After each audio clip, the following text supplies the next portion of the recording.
no helicopters have been procured for me to go to golf course. Thank you. I've never said he wasn't a great politician. I'm just saying he's a Hoffman. It was supposed to be an interview. How'd you play out there today? Well, I found the conditions challenging, mostly because there's no grass on the golf course, but there never has been. I'm thinking about the swag bag, and I had high hopes for the swag bag. When you got 3 crevices on the green, your course is trash. What's happening, folks? Welcome back, Beltway Golfer, episode 15. Alex Dixon here. Before I get to this week's show, I am down here filming this introduction on the historic miniature golf course at East Potomac Park. If you're watching this on video, I'm rocking the National Links Trust hat because this is the week that they officially take over operations of the 3 public golf courses in Washington, D.C. on National Park Service land. So it's super exciting. By this time next week, they will be running operations at all 3 courses. For this week's show, sat down with a local entrepreneur named Donna Hoffman. Donna is the founder of WomenOnCourse, which is an organization that's been around for 15 years, since 2005, and as the name sounds, is all about getting women more comfortable on the golf course and with the golf lifestyle, and networked with other female golfers. But it was founded here in Northern Virginia. This is their flagship market, but now has over 20,000 members, is in markets, I think she says 14 different markets all over the country. We only became familiar with it or aware of it really recently, but glad we did. And it was a pleasure to sit down with her and learn all about the organization and kind of the history of it and trials and tribulations they've gone through over the past 15 years. Here it is, Donna Hoffman, episode 15, Beltway Golfer. Enjoy. I am joined today by Donna Hoffman from WomenOnCourse. How are you? I'm doing great today. Pleasure to meet you. Same here. So why don't we start off? So I reached out to you as the founder of WomenOnCourse. This is a show about golf in the DMV and the DC area, and WomenOnCourse is based here in Northern Virginia, and this is where you live. So you are, and we spoke on the phone, and you are a DMV native, true and true. So why don't we tell us a little bit about your background and kind of a high level of what WomenOnCourse is. Yeah, well, I did grow up, I was born in Wheaton, Maryland, and raised here. I went to high school here, and I went off to college in Pennsylvania, and I studied accounting and finance. Couldn't be further from golf. And my dad got me into the sport because he said, you know what, when you're an accountant, you can literally work for any company you want. And I was very into sports and travel and movies. And he said, using that, you can get into anything. And not really knowing what accounting was, I knew I was good in math. I said, sure, I'll sign up for that. So my career took me, I started in public accounting, obvious choice. And then from there, I quickly got bored and went into advertising. I worked for a big advertising agency up in New York, and then slowly morphed my way into the movie business. My brother was a filmmaker, and we started a film company. And I did that for 18 years. And through that time, I discovered golf.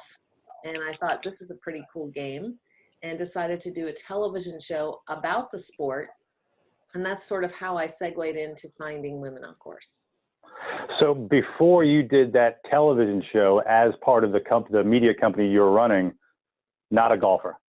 Absolutely zero interest in the game. Okay. So that's a good kind of baseline. And then you did, as part of that company, you did, what was the movie, or what was the show that you produced about golf? What was it? Well, what was interesting is at the time I was married to a guy who played golf all the time. He belonged to Avenel, then joined RTJ.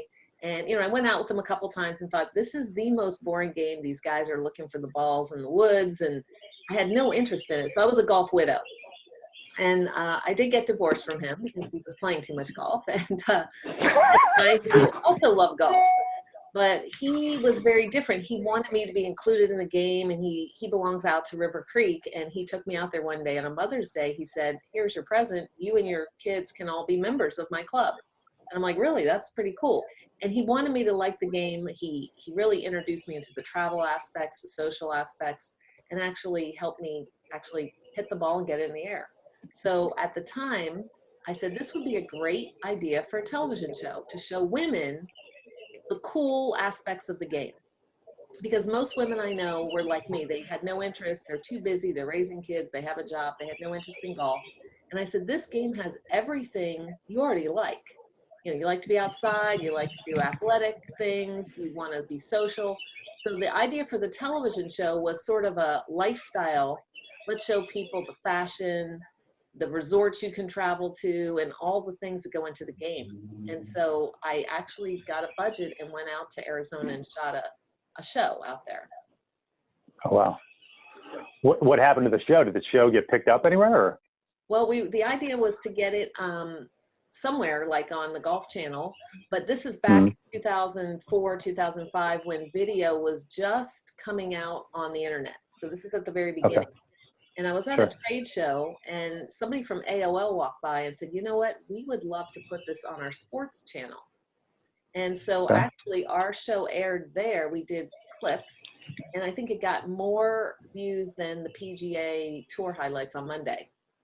So we knew we were onto something and we shot a lot more segments and we did them more in, 5 3-minute little bites and put them out all year long.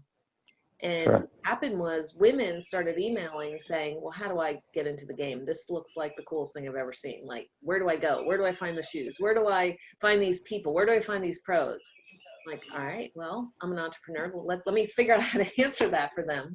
Sure. So I did what I usually do. I get a bunch of ladies together. We have a glass of wine and we started brainstorming and we held it at Fleming Steakhouse over in Tyson's Corner. Yeah. Fleming Steakhouse was brand new at the time and no one was finding that location. So after that little happy hour, they said, you know what, Donna, this was great. You brought in all these high level women. Can we do this again? And not only can we do this again, we'd like to introduce you to our corporate headquarters. Maybe we can do this at other Flemings around the country as a way to bring in this demographic. So next thing you know, I've got a sports marketing manager who is connecting me with sponsors. And we're working with Flemings doing like 30 happy hours for the year. And lo and behold, we landed a national insurance company to fund the whole program of holding happy hours to help women meet each other who are interested in golf. Wow. That's impressive. Sounds like that happened pretty, I mean, you made it sound like that happened pretty fast. Is that accurate or is that, there's a lot more to it, I imagine? That's really it. I kind of fell into it. The film and video company, we ended up selling to CACI, which is headquartered here. And so I had like a 2-year contract to hang out until all the clients were transitioned. And then I was like, what am I going to do next? So the timing happened perfectly. I did the show at the very end of that contract. And then I had, all this free time. What am I going to do next? So I spent a year working with this sports marketing company developing these happy hours. And the sponsor came at the end of that year. And so at the time, you still had the media company. So as you're getting this started, you sold the media company to CACI. Was this already part of WomenOnCourse? Was this like the first iteration of WomenOnCourse, or did you find that you found the company later? Yeah, well, actually, the name of the show was called WomenOnCourse, and the cameraman came up with the name. We're driving around, ladies on the links, Ford. We couldn't figure out what to call it, so he said, "How about WomenOnCourse?" So we revisited and go, "Yeah, that's a great name. It has a lot of meanings. I mean, on course for golf, on course for life, on course for business." That happy hour program, when we got the sponsor, we decided to brand it WomenOnCourse, and that was the start of the company, doing happy hours for this sponsor. Got it. So it started off as kind of, golf networking happy hours that were kind of affiliated with businesses to kind of get that corporate tie-in, which sounds like that was a big piece of why it had been, or why it has been so successful. But over the years, it has become much more than that. I mean, it's maybe started at happy hours, but now it's all kinds of events. So, what is WomenOnCourse look like today? Well, this all evolved. I did not have a business plan. I really didn't put a lot of thought into it. It all started with the women themselves asking for things. And I'm this problem solver. That's what I do. So when they ask for something, I try to fix it. So the first thing they asked for is, are you going to do events on the golf course? I said, not really. You're supposed to just meet and do it yourself. Well, they were insistent that I organized golf events. So I belonged to Club Corp. I talked to them and we came up with some formats that we could do. And again, we implemented those throughout the country at all the different Club Corp properties. So we started doing golf events. And then women were like, we'd like to join. And I'm like, you don't join, you just come to the events. Well, women are joiners. They want to belong to things. And I kept hearing city after city after city. I said, all right, we'll start a membership. And Washington, D.C. is the association capital of the world, basically all these membership organizations. So I said, all right, how hard can that be? Put a price tag and people started joining. So that was another revenue stream. So today, WomenOnCourse hosts probably 800 events a year all over the country, ranging from the happy hours, although with COVID, we're a little not really doing many happy hours right now, but we do golf lessons, we do 9 and wines, we do 18-hole events, and we do trips. People love the trips. So we do 800 of those. And then we have a membership component where people join and they can meet each other and connect with each other. And we're going to start a mentorship program for women to help other women, whether it be for business or for golf, because we find that we're bringing together older women, younger women, all different types of women. It's very diverse and inclusive, different industries, people, some are retired, some are looking for jobs, some are starting their careers. So it's a great place to meet people. So 800 events. I mean, that's a big number. Yeah. So, like, how many different markets are you in? I mean, that's 2 events a day across the country that you're doing, more than that. Yeah, we're in How many different markets are you in? 15, 16 markets. Oh, wow.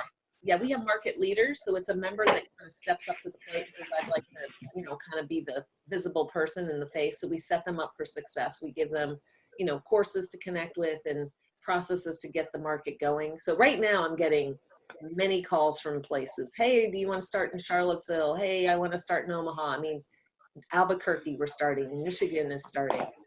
People hear about it. They think it's a really novel idea. Maybe I've been doing this way too long, but I'm like, what's so interesting? It's just golf. But to other women, this is like a really new and fresh idea for them because nothing exists like it. But isn't part of that, some of the research I've done on WomenOnCourse is that your approach to it is a little bit opposite from the traditional club where it's about tournaments and competitions and keeping a handicap, and it's it's networking first and introducing folks and women and getting them more comfortable being around the game, and the competition and the actual maybe golf itself is almost secondary. Is that right?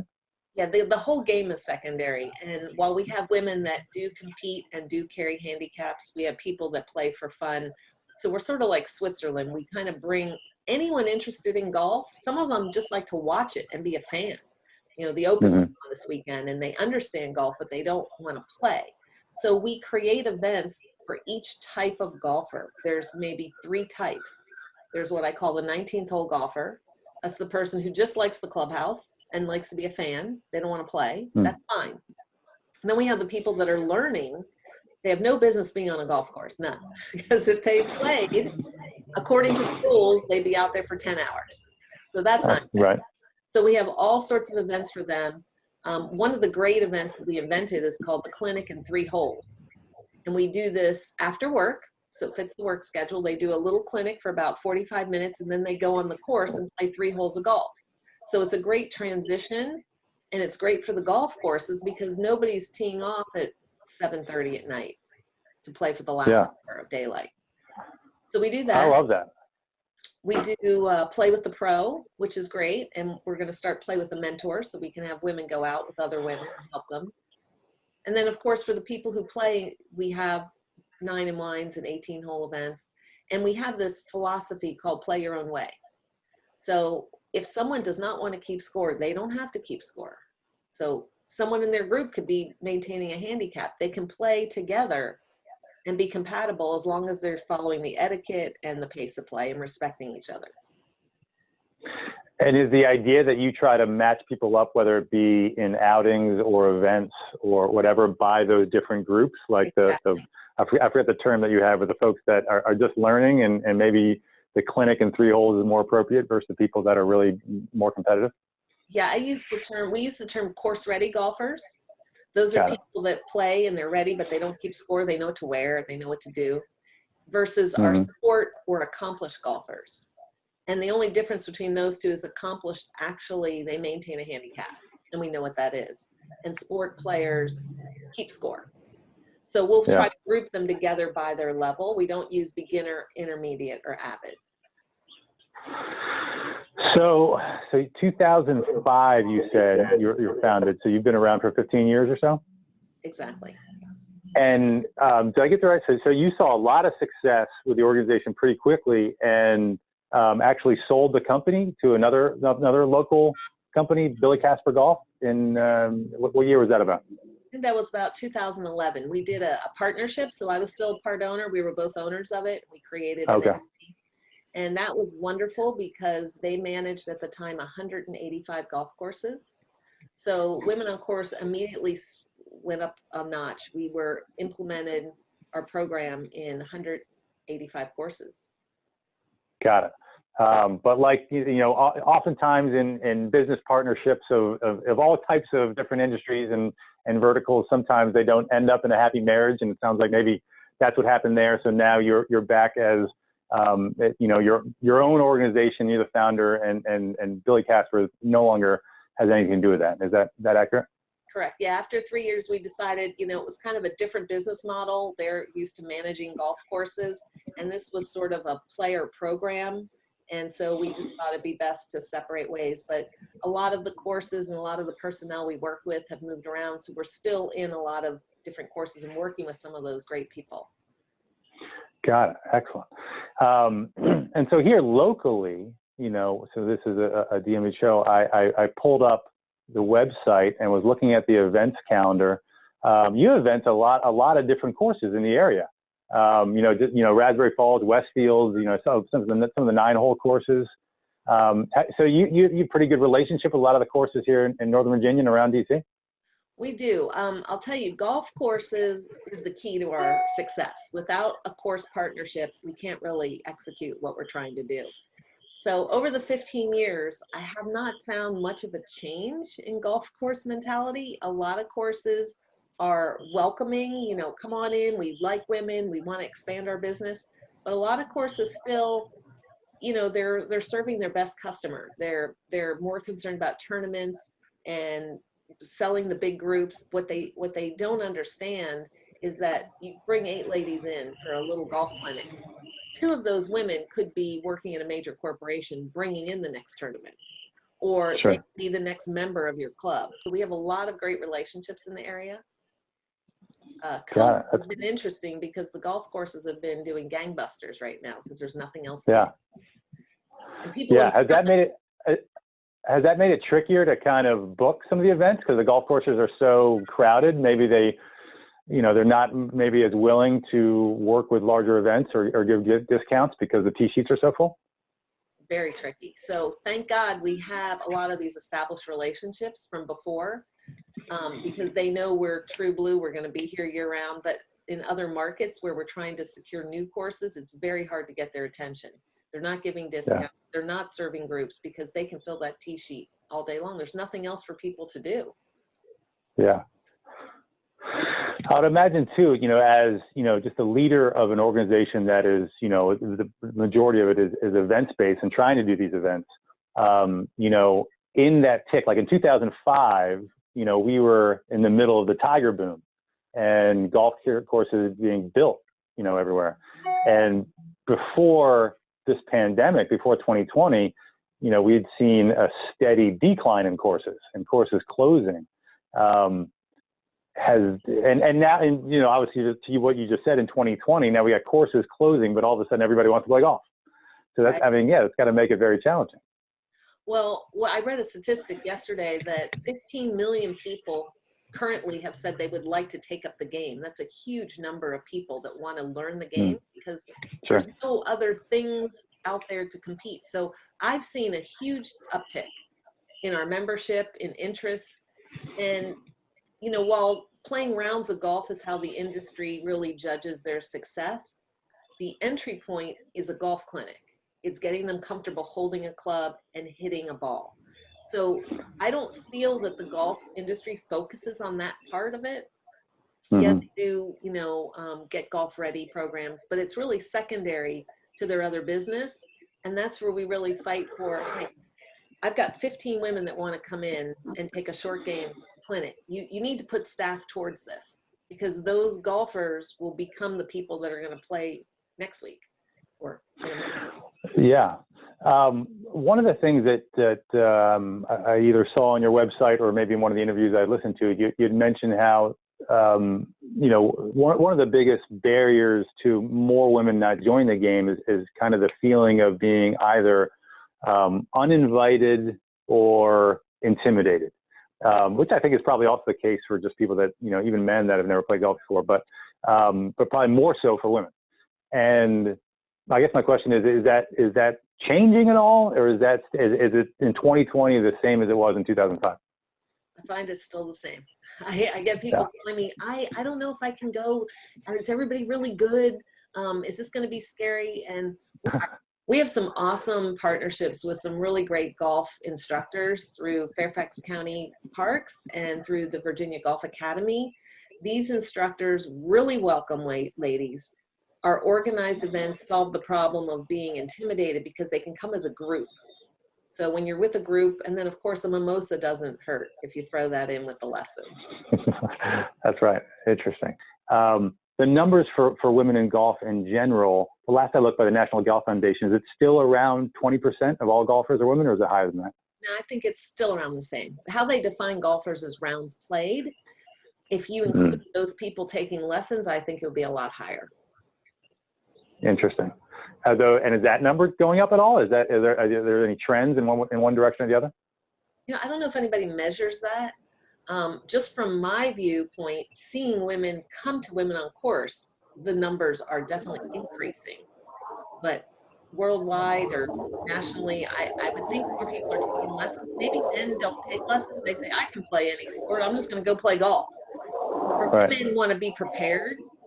So they're more apt. And when I do talk to pros about their Get Golf Ready programs, it is majority of the people are women. Yeah, interesting. Do you have any suggestions, or I mean, advice is the wrong word, but you know, what do you say to male golfers that you know they need to be more inviting to the women in their lives? But they don't, for whatever reason, they either don't, they choose not to, or just, you know, they're so used to playing with their guy friends or their guy network that they don't. You know, how do we shift that? Well, I get that because when I started playing, I was playing with all guys and they were scratch golfers and really great golfers. And I was just the new kind of horrible golfer. So to invite a woman, and a lot of men want women to play with them, and women are just afraid to do it. They don't want to be judged. They don't want to look bad. So I would advise men to refer them to something like WomenOnCourse where they can get comfortable. Because once you play a round or two and you're comfortable, like I can play with anybody in the world. I don't care how good they are. I don't care if they're a golf pro, but getting that comfort level, you want to start in a safe environment. So rather than bring them along with you, with the husband or the boyfriend or the guys, throw them into a safe environment with WomenOnCourse. We'll pump them up. We'll get them confident. We'll show them what to do. We'll tell them what to wear. And then, you know, then they can go out there and play with the guys because we'll teach them how to keep up and not affect their game. And it's more golfers in general, not men or women. But if you're a great golfer, the beginner is a scary person because they don't know what to do. They're going to ask questions. They're going to hold you up. And that's like the worst nightmare, especially when you're playing a great course. No one wants to be stuck with a beginner that is a new golfer. So we're trying to create women who are responsible for themselves on the golf course, hold their own, and everybody wants to invite you back. Yeah. Are are some of your membership, especially the folks that are learning the game for the first time and are new to the course, do they prefer going out there with other women, or would they rather be playing in a mixed gender foursome? A lot of them enjoy all women because they feel they're not getting judged as much. We do allow men. I mean, Women on Course is all inclusive to everybody. And when a man does show up, sometimes the women go, what is he doing? It changes the atmosphere. We've done a couple Sadie Hawkins events, and it really changes how people talk and connect. I can't explain it, but the atmosphere at the 19th hole is completely different. I would, yeah, I can see that. I can see that.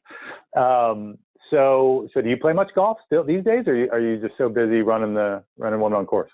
I'm pretty busy. Everybody says, do you play? I go, yeah, I get out there. I teach a lot of the etiquette classes on course, and I'll get out and hit a ball, but I haven't played in a while. That's sad to say.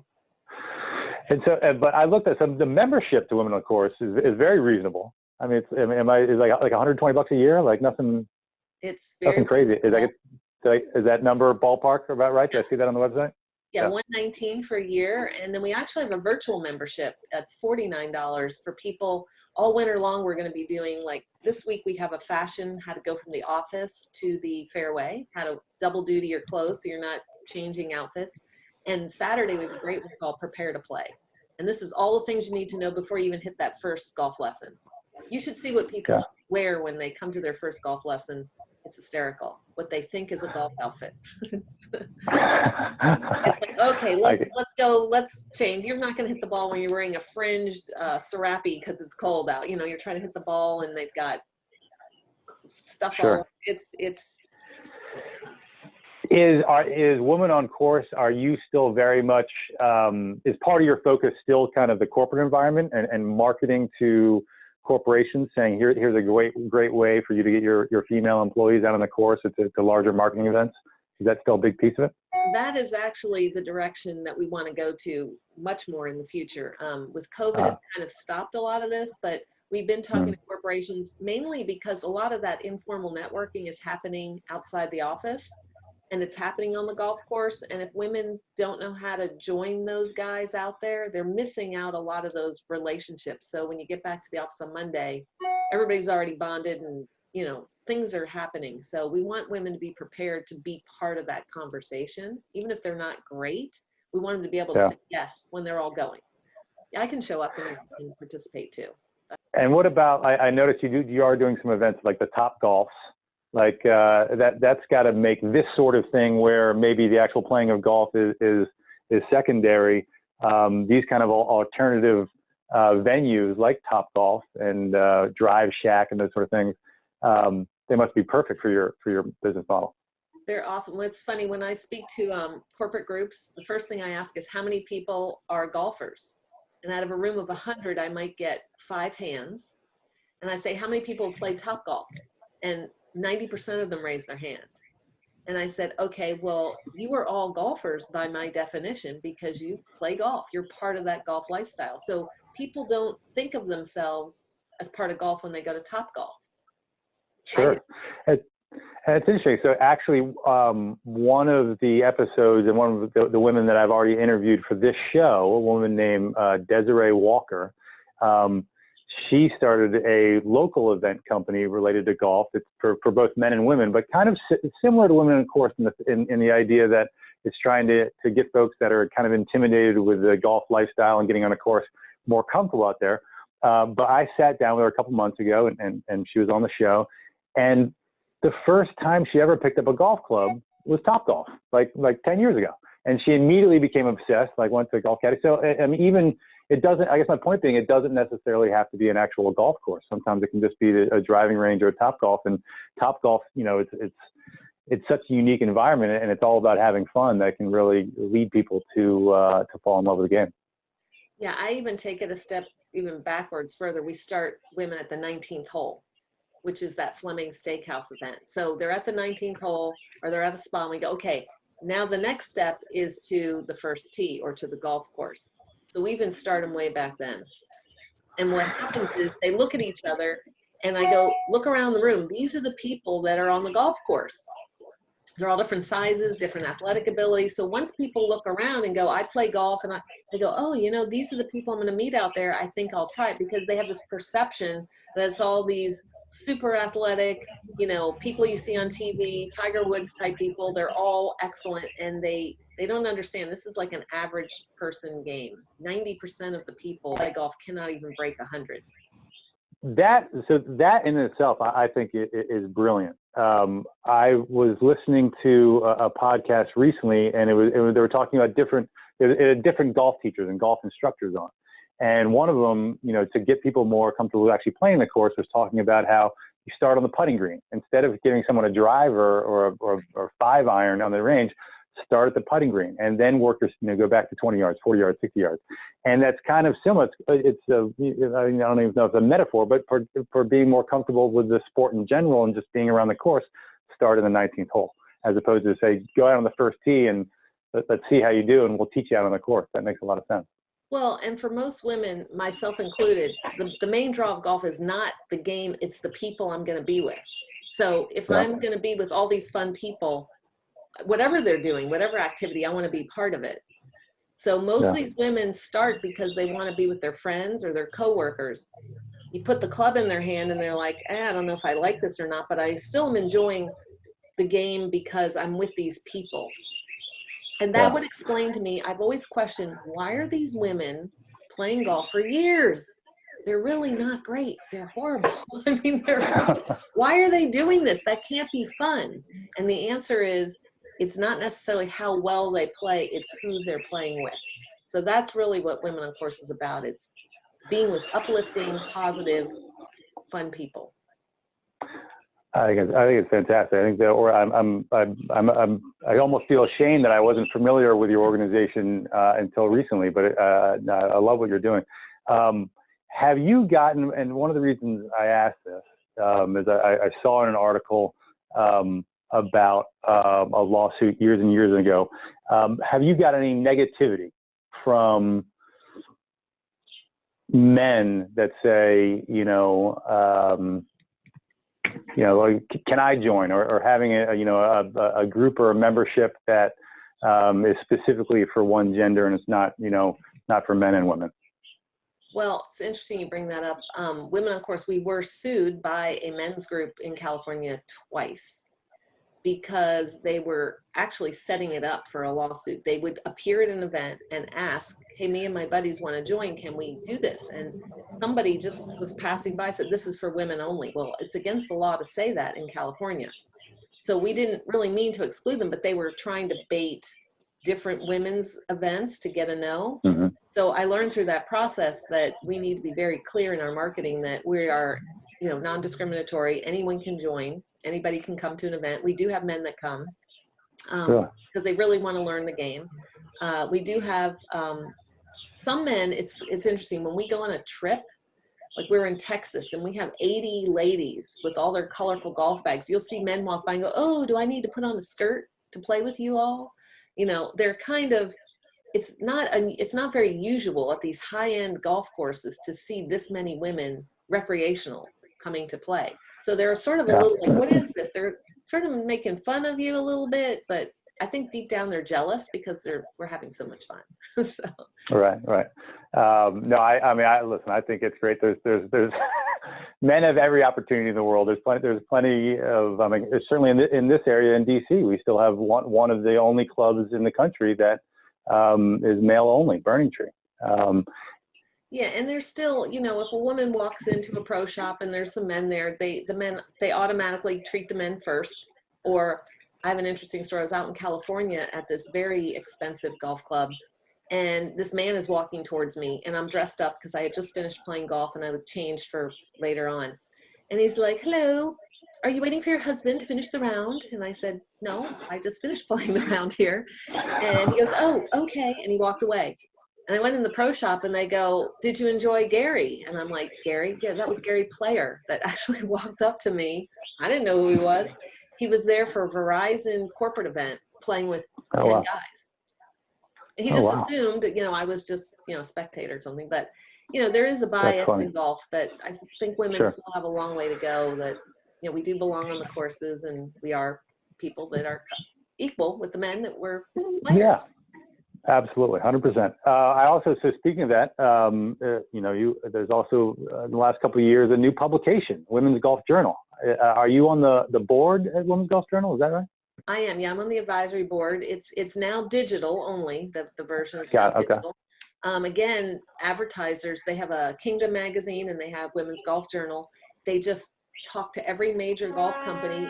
Money is plenty available for a men's magazine, but when it's a women, it's too small, it's a niche. You just can't get a yes from corporations. It was very frustrating for all of us. 3 years, trying to really get the money to back this audience, and it's a shame because women control the spending power and they've got money to burn. Got it. So Women's Golf Journal became digital because it just couldn't get enough advertising, enough ad dollars. For the hard publication. And it's a beautiful magazine. I still have all of them, and it's a shame. They really made an incredible effort to get it. Yeah. I mean, people love the magazine. Just, advertisers just didn't want to pay for it. Yeah, that is a shame. I mean, hopefully with organizations like yourself, as you bring more women into the sport, there'll be, even a larger market for it. Maybe advertisers will hopefully change their mind.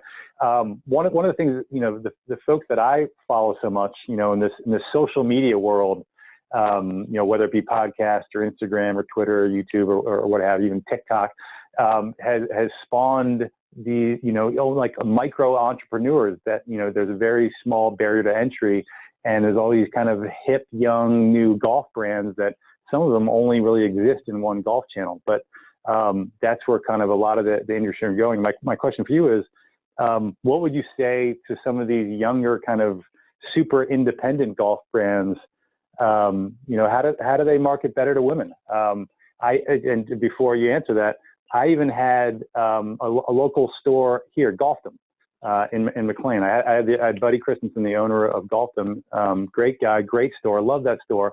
One of the first comments when I posted kind of the story of our interview on Beltway Golfer was a woman said, "Oh my gosh, I love that store.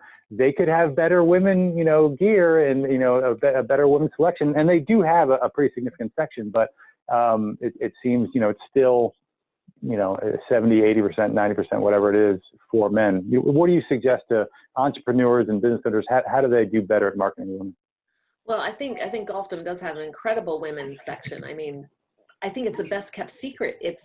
Even WomenOnCourse were a secret. So the way to get the word out there is to align with other organizations that have an audience, have a distribution, have a loyal following, and you can get your product very quickly out that way. I had a woman, she was a runner and she invented a cap. And she said she did some research that in golf caps, there's only 7 different patterns. And no one made a pattern for a woman's head, I guess a smaller head or it's engineered. So she decided to make her own golf hat. And she was going to go to the PGA golf show, very expensive, but she sent me a sample. And it was sitting around here for about a month or 2. And then I said, let me try this on. This is a great hat. So now she's become a national partner. We've probably sold, 400 or 500 hats for her, getting it out in the world. And then as people see the hat, they refer their friends. So my advice would be, if you got a great idea and a great product, it's very hard to go up against, the Adidas and Callaways of the world, but find companies that have a following that kind of match your niche. If you're a women's product, call me. Because one of the things people come to us for is to connect them with resources. Yeah. So you find in a golf shop, they only take the biggest and best brands. These smaller companies don't have a chance of getting in there. So we work with a lot of companies to connect the buyer with the product. Yeah.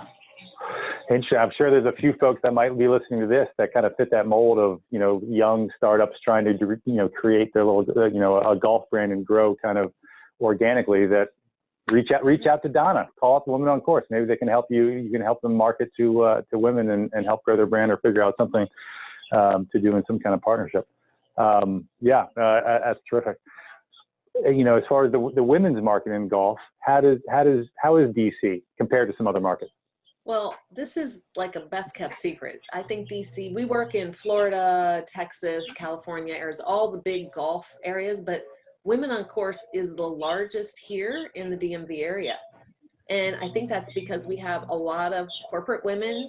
We have a lot of women with disposable income and time and people looking to better themselves and be well-rounded, and they like to network.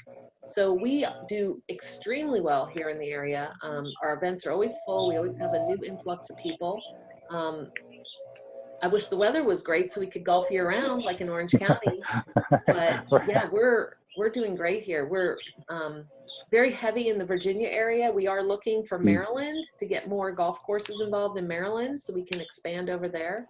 If anybody's interested in being part of our leadership team, we're always looking for women that are motivated and, you know, want to help expand the message. Excellent. And so how can folks, WomenOnCourse.com? WomenOnCourse.com is our website, and they can email me at info@WomenOnCourse.com.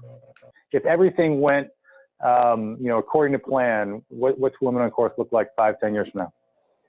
Well, I think we're going to have a lot more members. Right now, we have a community that we speak to that's about 20,000 people nationally. So I see that tripling, quadrupling. I see us getting a lot more heavily involved in corporations and having corporate sponsors. We have great programs online to get people prepared for golf. Tina, my business partner, and I do speaking engagements. We've gone to different companies. I think we're going to be working with the PGA Tour when they come here to Congressional in 2022. In May, we're meeting the gentleman organizing that. Right. So we see a lot more getting out in the public and spreading the word more on a national platform to just make people more aware about golf and bring more women in and kind of level that playing field so we can get that percentage more like 50-50. I love it. Well, I applaud you for what you've built at Women on Course, and pleasure to meet you. I thank you very much for coming on Beltway Golfer and spending some time, and wish you nothing but the best of luck. And again, WomenOnCourse.com, info@WomenOnCourse.com, and I'm sure you can find Women on Course on all the social media channels as well. Exactly. Thank you for having me. This was fun. I don't have a good golf game, but I don't really care. I'm a regular dude living in DC, and I want to know about DC-centric golf stuff. If you can tell me something that I don't already know, then that is great for me. I don't want the regular stuff. I want exciting stuff. I want different stuff. I want stuff I can't hear elsewhere. But I want it to be about DC golf.